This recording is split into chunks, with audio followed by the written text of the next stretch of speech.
जनसंख्या को लेकर देश में बड़ी बहस चल रही है। यूएन की रिपोर्ट में कहा गया कि भारत जल्दी चीन को पीछे छोड़ देगा। मोहन भागवत हैं आरएसएस प्रमुख, उन्होंने कहा है कि जनसंख्या पे सीधे सीधे तो नहीं बोला, लेकिन उन्होंने कहा है कि जानवर और इंसान में फर्क है और जानवर बच्चे ज़्यादा पैदा करते हैं। देखिए, वो इस तरह की बातें अगर करते रहेंगे तो कोई भी उनके खिलाफ जाकर 295A का केस बुक करा देगा। तो उनको, मोहन भागवत को, अपनी बात जो वो करेंगे वो जिम्मेदारी से बात करें।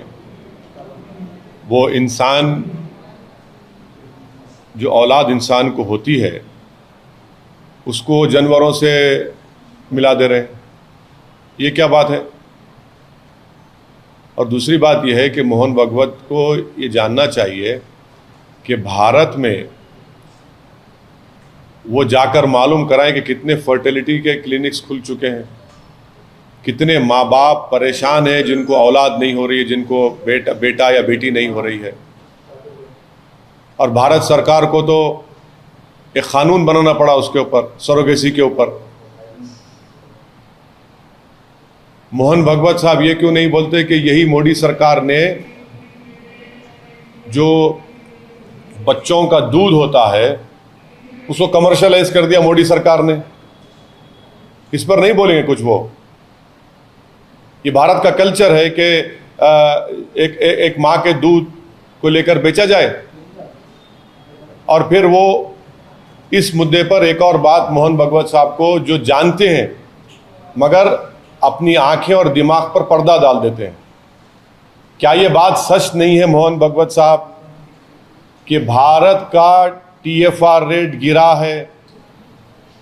क्या ये बात सच नहीं है आरएसएस के सर संचालक कि मोदी सरकार जिसकी छत्र छाया में वो रहती है, जिसका पूरा सपोर्ट आप करते हैं, आपका ऑर्गेनाइजेशन करता है, उन्होंने सुप्रीम कोर्ट में जवाब दाखिल किया कि भारत में 2 चाइल्ड नॉर्म की ज़रूरत नहीं है? क्या ये बात सच नहीं है कि अप्रैल 2, 2022 को ये जो सरकार के लिए आपने बड़ी मेहनत की सत्ता में लाने के लिए, उसका हेल्थ मिनिस्टर राज्यसभा में खड़े होकर एक प्राइवेट मेंबर्स बिल के जवाब में, जो बीजेपी के और एक आरएसएस के एक्स आइडियोलॉग ने बिल लेकर आया था, उसके जवाब में कहा कि भारत में इस तरह के कानून की ज़रूरत नहीं है। आप पॉपुलेशन से इम्बैलेंस कहाँ देख रहे हैं? आपको तो ये देखना चाहिए कि जो भारत की जो डेमोग्राफिक डिविडेंड है, उसके लिए आपकी ऑर्गेनाइजेशन ने, जिस पार्टी को आपने सत्ता में लाया, उसने क्या किया 8 साल में? क्या पूरे विश्व में कोई देश ऐसा नहीं है जहां पर 50 साल से 50% आबादी 25 साल के उम्र की है, 60% आबादी 40 साल की उम्र की है? आपने उनको रोजगार क्यों नहीं दिया? 8% बेरोजगारी हो चुकी है भारत में।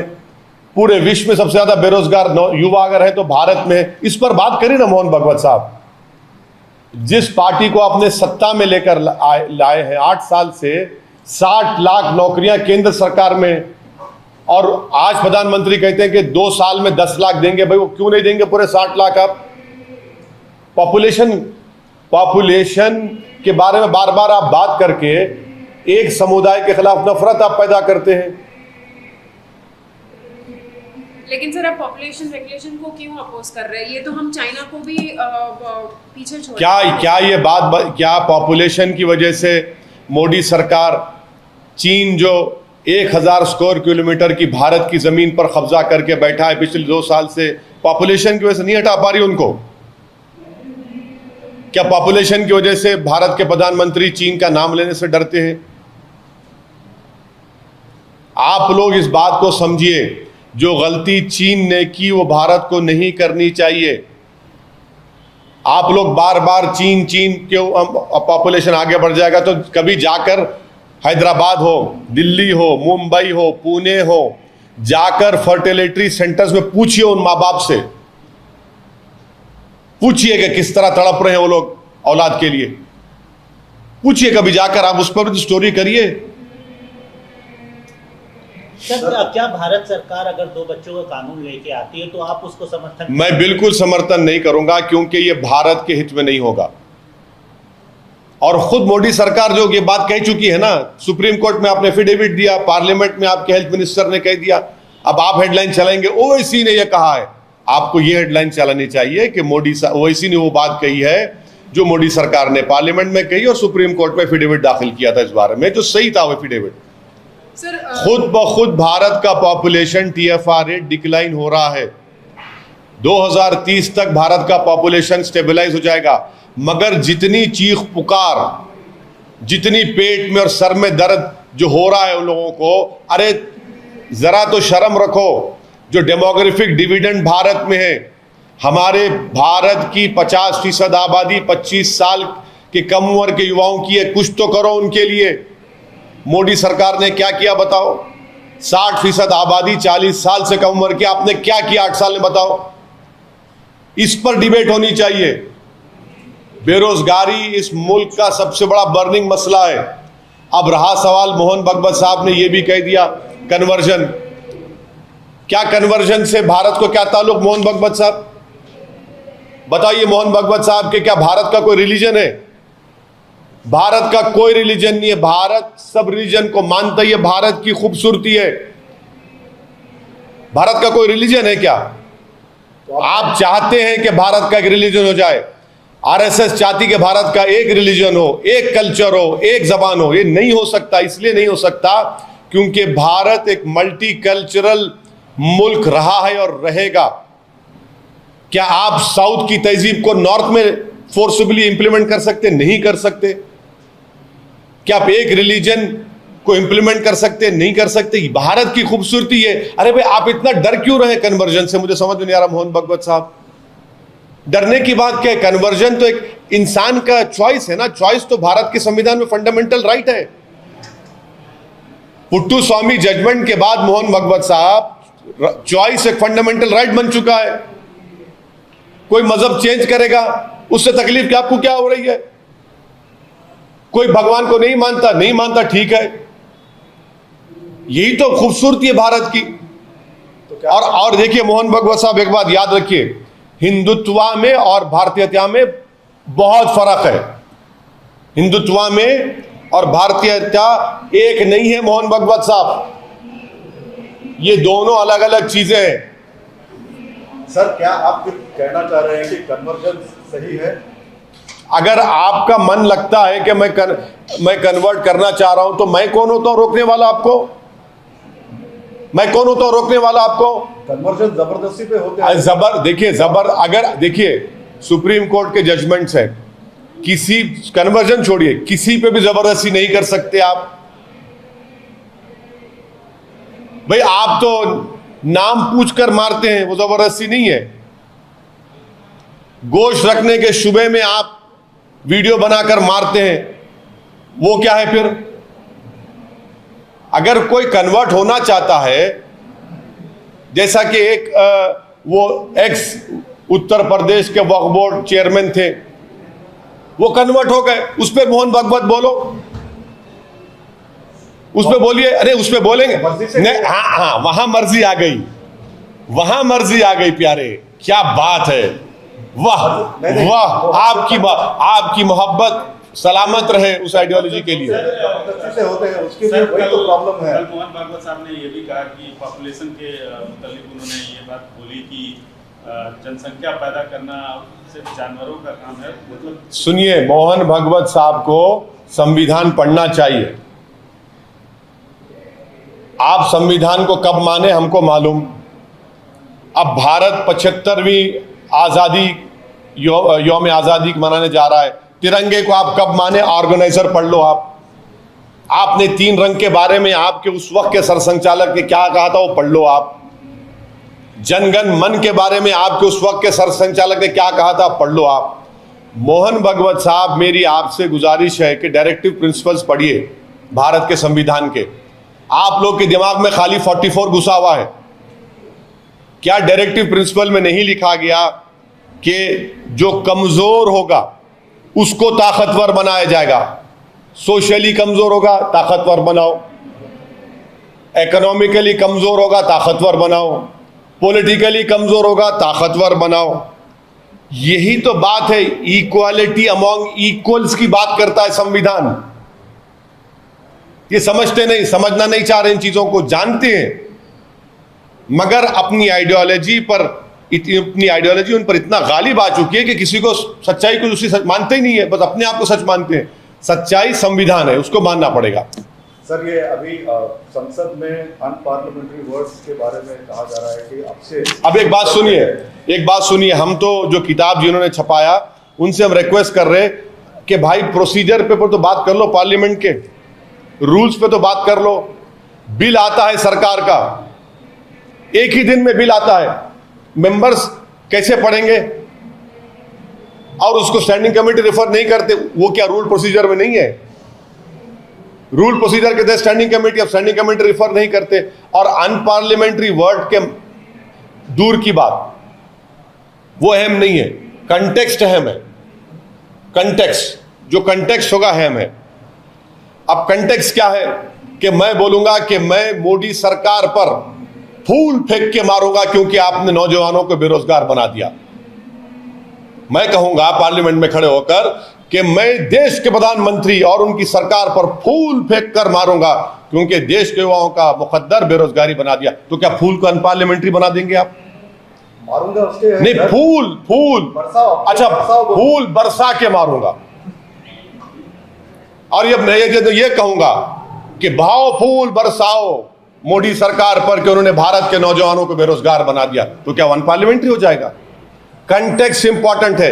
ये लफ्ज की बहस में मत जाइए, रूल्स को, प्रोसीजर को फॉलो करने की जरूरत है। अरे भाई, बिल आता है, स्टैंडिंग कमेटी नहीं जाता। स्टैंडिंग कमेटी क्यों नहीं जाता भाई? संविधान में जो कॉन्स्टिट्यूशनल वैल्यूज है उस पर काम करिए। मालूम ही नहीं, कॉन्स्टिट्यूशनल वैल्यूज, कॉन्स्टिट्यूशनल मोरालिटी, कुछ ही नहीं, कुछ भी नहीं होता उस पर काम। सर, डिसेंसी और डेकोरम भी कोई चीज होती है? हाँ, बिल्कुल होनी चाहिए।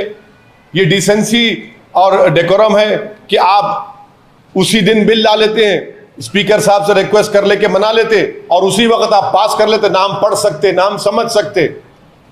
भाई, देश की जनता को हम जवाब दें, अगर कोई बिल लाते, कानून बनाते तो हमको पढ़ने का मौका मिलना चाहिए, स्टैंडिंग कमेटी को जाना चाहिए। लेकिन सर ये तो कितने नहीं, लैंग्वेज इंपॉर्टेंट नहीं है मैडम, कंटेक्स्ट इंपॉर्टेंट है। कंटेक्स्ट इंपॉर्टेंट है। पार्लियामेंट सेशन तो लैंग्वेज आपके हिसाब से पार्लियामेंट में किसी भी तरह से बात कर पार्लियामेंट्री वर्ड्स का यूज नहीं, अनपार्लियामेंट्री, देखिए आज के जमाने में होता क्या है कि कोई अनपार्लियामेंट्री वर्ड बोल दिया और माशाल्लाह से ANI उसको लाइव टेलीकास्ट कर दिया, जैसा कि हमारा करते हैं, रिपब्लिक करती है, ABP करता है, हमारे ZTV प्रसाद साहब करते हैं। आप लोग माशाल्लाह हमारे बहुत करीबी दोस्त हैं। लाइव टेलीकास्ट में चला गया, अब बाद में एक्सपंज। अरे एक्सपंज के माने क्या है? इसीलिए कह रहा हूं कंटेक्स्ट इंपॉर्टेंट है। अगर मैं कहूंगा कल पार्लियामेंट बहस होगी बेरोजगारी के ऊपर, मैं कहूंगा कि मैं मोदी सरकार पर फूल बरसाकर मारूंगा क्योंकि उन्होंने नौजवानों को बेरोजगार बना दिया, तो क्या आप फूल को अनपार्लियामेंट्री कर देंगे? समझिए, इंपॉर्टेंट क्या है कि रूल्स एंड प्रोसीजर को आप इंप्रूव करिए, कॉन्स्टिट्यूशनल वैल्यूज, कॉन्स्टिट्यूशनल मोरालिटी को करिए। आप बताइए, अब पार्लियामेंट कितने दिन बैठ रहा है भाई? मॉनसून सेशन 18 तारीख से 12 अगस्त तक क्या होगा भाई? उसमें क्या बहस कर पाएंगे हम? जब साल शुरू होगा तो आप एक साल का कैलेंडर बना दीजिए कि इतने दिन बजट सेशन, इतने दिन मॉनसून सेशन, इतने दिन विंटर सेशन होगा। कैलेंडर बनाइए ना, आप नहीं बनाते। आप अनपार्लियामेंट्री वर्ड्स की बात कर रहे हैं। क्या ये अनपार्लियामेंट्री नहीं था कि स्पीकर पीछे बैठा है, प्रधानमंत्री सामने बैठा है? अनपार्लियामेंट्री नहीं था ये? किताब लिखने वालों से पूछ रहा हूं, बताओ, मेरे सवाल का जवाब दो जिन्होंने किताब लिखी। आप ज्ञानी हैं, आप सारे देश में ज्ञान बांट रहे हैं, इतनी मोटी किताब छापे आप। नहीं बोल सकते आप क्योंकि आपको अपनी नौकरी का डर है। बोलेंगे प्रधानमंत्री सामने, स्पीकर पीछे, अनपार्लियामेंट्री, तो नौकरी चली जाएगी आपकी। चलिए, एक सवाल सर, आप शहर हैदराबाद के सांसद हैं। बीजेपी अभी कार्यकारिणी की बैठक हुई थी, उसमें ये बात खुल के आई थी कि हैदराबाद शहर का नाम भाग्यनगर करेंगे। इस पर आपको क्या कहना है? ऐसा है ना, नौकरी नहीं दे सकते, नाम बदल दो। चीन को भगा नहीं सकते जो 1000 किलोमीटर कब्जा करके बैठा है, नाम बदल दो। हाँ, पेट्रोल डीजल की कीमतें आसमानों को छू रही हैं, नाम बदल दो। 2 करोड़ नौकरियों का वादा किए थे 2014 में, नाम बदल दो। ट्रेड इम्बैलेंस को इंप्रूव करेंगे, नाम बदल दो। डॉलर को 40 रुपए करेंगे, नाम बदल दो। हैदराबाद में सैलाब आया, 1 पैसा मोदी सरकार नहीं दिए, नाम बदल दो। ये सब इनका मामला, ये नफरत आप तेलंगाना में फैलाएंगे, तेलंगाना की आवाम आपको धुतकार देगी। मोहब्बत को आम करो। आप नफरत फैलाने की कोशिश कर रहे हैं, तेलंगाना की आवाम रिजेक्ट करेगी उसको। और यहां पर तेलंगाना की फीलिंग है, उसको समझो आप। ये दारुसलाम में जॉब मेला लगा है, तो क्या मकसद है, क्या? देखिए, जैसा कि मैंने अभी आपसे कहा है कि भारत में, तेलंगाना में बेरोजगारी एक बहुत बड़ा बर्निंग मसला है।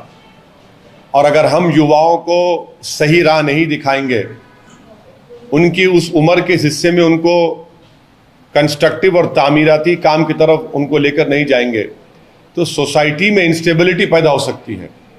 और हमारी बदबख्ती है कि केंद्र में एक ऐसी सरकार है जिसने रोजगार पर कोई काम नहीं किया, सिर्फ झूठ बोलते हैं। इसीलिए आज हमने हमारे पार्टी ऑफिस में कई ऐसे हमने फंक्शंस किए करते हैं। अब 1500 वैकेंसियों की ज़रूरत है। बिग बास्केट एक शिप्स कंपनी है, उन्होंने हमसे कांटेक्ट किया, तो हमने कहा आइए हम पूरे हमारे कॉन्स्टिट्यूंसी में ऐलान करवाए, सोशल मीडिया से, इलेक्ट्रॉनिक प्रिंट मीडिया से, हमारे संगठन के लोग भी गए, जमा किए लोगों को। तो मकसद ये है कि इनको नौकरी मिले, और अगर वो 8-9 घंटे काम करेंगे डिलीवरी एग्जीक्यूटिव का, तो कम से कम उनको वो मेहनत के ऊपर उनको 30 से 35 हज़ार मिलेंगे। और हम तो यही पैगाम दे रहे हैं भारत के युवाओं को कि मेहनत करिए, कंस्ट्रक्टिव काम करिए, मोहब्बत को आम करिए और अपने हिम्मत और हौसले को बुलंद रखिए। क्योंकि ये जो ताकत भारत की आज हमारे पास है, वो ये युवा है। कल का मुस्तकबिल नौजवानों का होने वाला है, कल का मुस्तकबिल मोदी जी का नहीं होने वाला है। भारत का मुस्तकबिल ये युवा है, तो इसलिए उनको कंस्ट्रक्टिव तामीराती काम की तरफ लगाना, उनको रोजगार देने की कोशिश करना है। और इसी एक छोटी, हम अपनी तरफ से छोटी कोशिश कर रहे हैं। और मैं भारत के, बल्कि मेरे कॉन्स्टिट्यूंसी के नौजवानों से अपील भी किया हूँ कि मेहनत करने से मत कतराइए। छोटा काम हो, बड़ा काम हो, आप मेहनत करो। क्योंकि जब आप मेहनत करेंगे तो हक और हलाल की कमाई कमाएंगे आप। और आज के इस प्रोग्राम में हम देखा है, एक मुस्लिम महिला, ये जो लोग आपके टीवी चैनलों पर बैठकर आपके बड़े बड़े एंकर जो बड़े बातें करते हैं, ये मुस्लिम महिला पे दुश्मन दबा दिया जा रहा है, वो क्या? अरे आके देखो, यहाँ पर एक मुस्लिम महिला हिजाब निकाब पहनकर बोल रही है, मैं 5 साल से काम कर रही हूँ, मोटरसाइकिल पर डिलीवरी एग्जीक्यूटिव हूँ, 30,000 रुपये कमाती हूँ। ये चेहरा आप लोग दिखाना चाहिए मुसलमानों का। एक मुसलमान हस्बैंड एंड वाइफ दोनों डिलीवरी एग्जीक्यूटिव हैं। ये बड़ा, ये चीज़ को देखिए आप लोग। ये जो ट्रांसफॉर्मेशन, जो डेवलपमेंट मुस्लिम सोसाइटी में है, इसको भी महसूस